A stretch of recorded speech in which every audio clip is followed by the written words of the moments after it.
అందరికీ నమస్కారం అండి.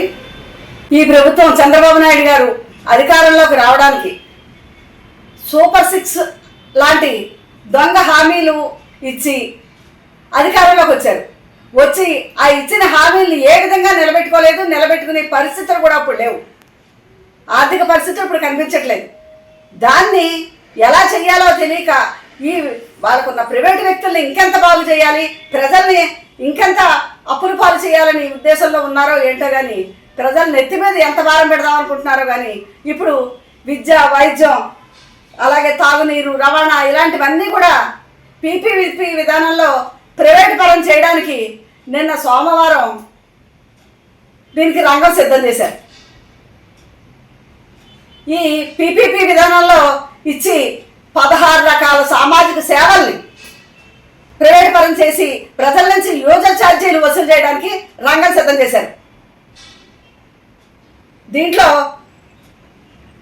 వ్యవసాయ మౌలిక సదుపాయాలు, విద్య, ఆరోగ్య సంరక్షణ, పారిశ్రామిక మౌలిక సదుపాయాలు, నీటిపారుదల, ప్రజా మార్కెట్లు, ప్రజా భవనాలు, వినోదం, విహారయాత్రలు, థీమ్ పార్కులు, రోడ్లు, అంతర్గత జల రవాణా, టౌన్షిప్ల అభివృద్ధి, గ్రామీణ నీటి సరఫరా, టెలికమ్యూనికేషన్ వంటి కీలకమైన సామాజిక పరమైన ఈ వ్యవస్థల్ని ప్రైవేటు పరం చేయడానికి ఈయన రంగం సిద్ధం చేశారు.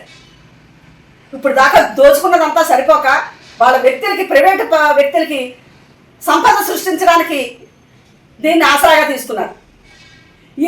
ఈ పైన చెప్పిన ఈ రంగాలన్నింటినీ కూడా పీపీపీ విధానంలో వాళ్ళకి ఇచ్చి యూజర్ ఛార్జీలు వసూలు చేయడం, అలాగే వాళ్ళు వసూలు చేయడానికి ముందు పెట్టుబడులు పెట్టడానికి వీళ్ళకి తిరిగి వీళ్ళకే ముందు డబ్బు సమకూరుస్తారట ఈ ప్రైవేటు వ్యక్తులకి.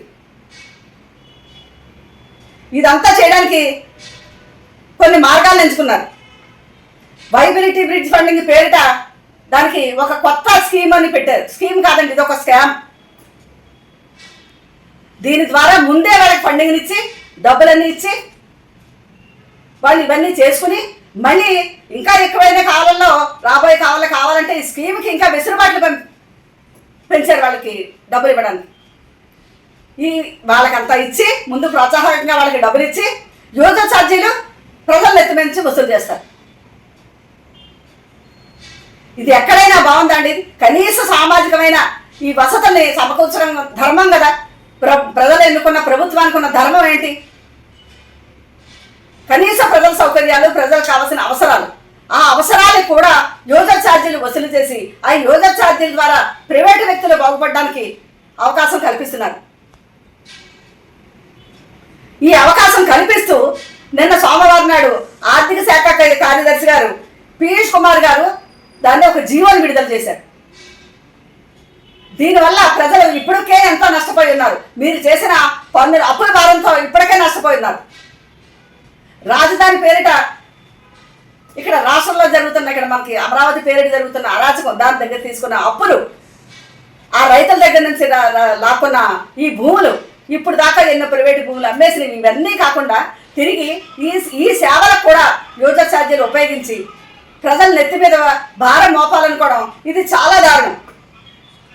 ఇప్పటి వరకు విద్య, వైద్యం, అలాగే ప్రభుత్వాస్తులు, దేవాదాయ భూములు, రాజధాని పేరిట రైతులు భూములు తీసుకుని అమ్మేసినవి సరిపోక యూజర్ ఛార్జీల పేరిట ఇలాంటి సామాజిక సేవలను కూడా ప్రైవేటుకి దారాదత్తం చేయడం చాలా ఘోరం. కొన్ని పెద్ద విషయాల్లో ప్రైవేటు పరంగా వాళ్ళకి పీపీపీ ద్వారా ఇచ్చారంటే రాష్ట్రం అభివృద్ధి చెందుతుంది వాళ్ళ భాగస్వామితో, అంటే అది తప్పులేదు. ఇది కాదే. ఇప్పుడు మీరు చేసే పని ఏంటి? సామాజిక పరంగా చాలా అందరికీ కావాల్సిన ఈ వ్యవస్థల్ని, వీటిని ఈ రంగాల్ని మీరు ప్రైవేటు పరం చేసి వాళ్ళకి యూజర్ ఛార్జీలు వసూలు చేసి వాళ్ళని పెద్దవాళ్ళని చేయడం ఎంతవరకు సమంజసం అండి? ఇవన్నీ మీరు పీపీపీ విధానంలో ఇచ్చేసి మీరు వాళ్ళకి ప్రైవేటు పరంగా డబ్బులు, వాళ్ళకి ప్రైవేటు వ్యక్తులకి డబ్బులు దారాదత్తం చేస్తూ మీరు కమిషన్లు తీసుకుంటూ చేసే బదులు వచ్చే రోజుల్లో మీరు ఇప్పుడైనా పర్వాలేదు, ఇప్పుడు మీరు అధికారంలో ఉన్నారు కదా, మీ ముఖ్యమంత్రి పదవి కానీ, మీ అలాగే ఉప ముఖ్యమంత్రి పదవి కానీ, మంత్రుల పదవులు కానీ ఇవన్నీ కూడా పీపీపీ పద్ధతిలో ఇచ్చేసి వాళ్ళ దగ్గర నుంచి కమిషన్లు తీసుకుని ఇది కూడా పీపీపీ పరంగా వాళ్ళకి దారాదత్తం చేయండి.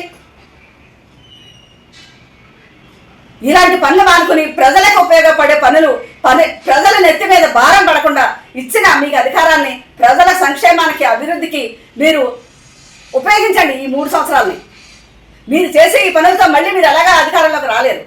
కానీ ఇలాంటి ప్రైవేట్ పనులు చేయడం మేము గట్టిగా వ్యతిరేకిస్తున్నాం. విద్యా వైద్యం ఇవన్నీ ప్రైవేట్ ఆధీనంలోకి వెళ్ళిపోయాయనేసి పేపర్లన్నీ కూడా మొత్తుకుంటున్నాయి ప్రజలకు అన్యాయం జరగకూడదని.